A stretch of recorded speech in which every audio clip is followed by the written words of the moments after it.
మనము కొన్ని కొనుక్కుంటాము, తినకుండా అలాగే పెడతాము, తిందామని. కానీ తినకుండా ఉంటాం. స్వీట్ ఆమ్లా ఇవన్నీ కూడా నేను కొన్నాను. సోంపు ఇక్కడ కర్రీస్లో వేస్తారు.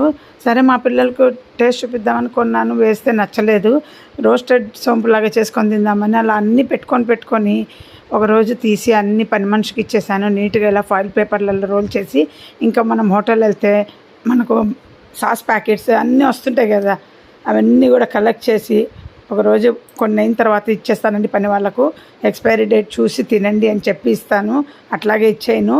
కానీ పడేయను అన్నమాట. అన్ని ఫ్రిడ్జ్లలో ఒక బాక్స్లో పెట్టుకుంటాను. మనము చాలా వస్తువులు ఇంట్లో తిందాంలే, పనికొస్తాయిలే అని పెట్టుకొని ఎక్స్పైరీ అయినాక పడేసే బదులు బాగున్నప్పుడే పని వాళ్ళకి ఇస్తే చక్కగా తింటారు కదండి. మనం తినమనుకునేది మనకు తెలిసిపోతుంది, అయినా ఆశ మనకు, అలాగే పెట్టుకుంటాం. చూడండి, నేను ఇవి 2 సంవత్సరాలుగా పెట్టుకున్నాను. స్వీట్ ఆమ్లా అన్నీ అమ్ముతుంటారు కదా, కిలో 100 అవి